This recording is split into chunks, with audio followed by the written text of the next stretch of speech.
I'd like to start by introducing my group. We are group 5. I'm Lili, and there is Weijia Hi. and Qiqi. Hi. Our presentation focuses on the issue of housing shortage in Galiwenku.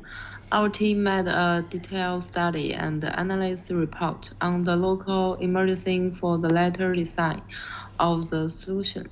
Our presentation is mainly divided into overviews about introduction, analysis of place, analysis of people, emergency situation, emergency response design, and the final one is precedence. So at first, you can see it in this picture on the right. Galiwenku is the largest community on Asia Island. The island also has several homes and fields. It was established as a Methodist missionary in the 1940s. The Galiwenku indigenous community has the highest rate of homelessness in Australia, accounting for 28.78% of the total population. And the next page is a section on the history of the community. The indigenous population of Galiwenku have lived in the area for more than 400 years. And in 1942, Galiwenku on Elko Island was finally built as a refuge from a Royal Australia Air Force base that might have been bombed during World War II. And in the 1915, fishing began to take off. Large market gardens flourished, and the cotton logging and the soy mills began to take off during the early settlement period. The mission encouraged the indigenous population to remain in their traditional homes. Galiwenku became part of East Home Country in 2008 when the castle took over the local authority. And the next page will be introduced by Weijia. Now I'd like to move on the analysis of place. The Galiwenku community is located on Elko Island, which is the only town on Elko Island and the Aboriginal name of the entire island. It's located at the southern end of the Weijia Islands group, with the Orifora Sea to west and Cadder Strait to the east. Due to its geographic location, it's difficult for tourists to reach the Galiwenku community. There are three ways to get here: by car, by plane, or by chartering a boat. Land by plane or charter at the airstrip in the Galiwenku community. People can also choose other ways to charter a boat, which takes less time. Although the Galiwenku community is located in the remote island city, it supports telephone service and the island has signal. The residents of the island get important information on the radio. In addition, the postal service is relatively developed, and people can communicate with the outside world through mail. Since the Galiwenku community is an island city, there are many surveys on the beach here. The meadow is composed of many citrus patches, and there are a large number of unvegetated sediment gaps within the boundary of meadow. Next, Lili will introduce the next part. Thanks, Weijia. Okay, I'm going to continue with my part. And here you can see the distribution of some of the infrastructure in the community. And we have marked some of the more important parts of the infrastructure in this map. And in the right, you can see there have health clinic, airstrip, baggage, school, and art center, and so on. With the town, there is a number of facilities available to residents. And next page is about culture zone. Galiwanku is a traditional Aboriginal community with restricted access. Access permits are required by law and can be obtained directly through the Northland Castle or through the Galiwanku Castle. And the total alcohol limit applies. And there is no gas line on the island. All gasoline-powered vehicles use the low aromatic gasoline (OPAL) as a fuel substitute. The main output station in this area one is the only town on Elko Island and is also the Aboriginal name for the whole island. You can get to Galiwanku via air charter or commercial flights with Air North. Another is there also have a governor's office and government receptions. This outbound outlet serves as an important link in the communication of local emergency response planning. And the next page will introduce by Qiqi. Thank you, Lily. So let me now turn to visuals of some information about the residents of the Galiwanku. First, according to the Australia Bureau of Statistics, there are 2,340 people live in Galiwanku with an average age of 22 and a family until with a weekly income of $1,189. Next, we can say that the main languages in Galiwanku communication is Aboriginal, and according to the reporter, only 0.6% of the people speak English, which is an additional problem for our actual investigation. So it will be important to consider this when designing our solution. The communications feature a wide range of the traditional carved and fun artwork. Utilize the materials collected from surrounding bushland and the beaches. For example, morning star poles, bone confetti, states, Idaka, accessory. Okay, let's look at something different. People in Galiwanku often bury their described family member beside their own homes. They describe this as a way to maintain the separate communication between the living and their ancestors. Okay, we have finished introductory residents of Galiwanku. Now I'd like to move on to emergency in Galiwanku. We main focus on the house shortage in the Galiwanku.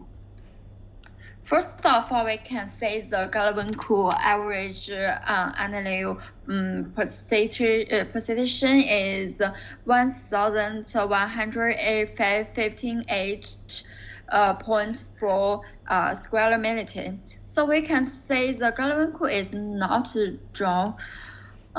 No, we are seeing two major nature disasters in Galiwanku. According to the IDMC data reporter, weather-related has the accounting of almost 19% of all these displacements. So disaster displacement is global related and to accuracies in Galiwanku almost destroyed their home. As a result, many people lost their house overnight and have no place to live.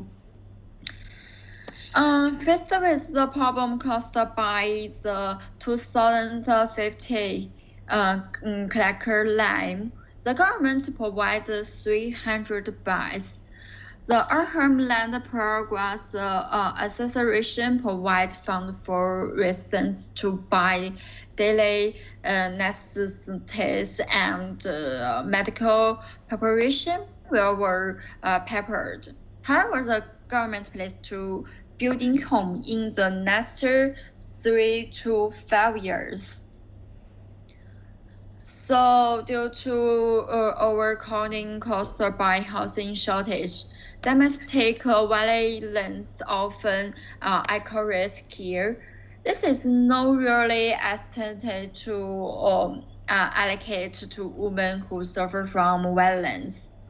The lack of the available housing means that there is no really estimate to allocate to women who suffer from domestic violence.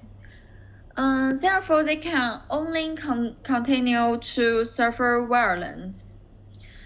Another impact of the housing shortage is that it will lead to increase the antisocial reason. In fact, it is not difficult to say that the shortage of housing will cause many problems.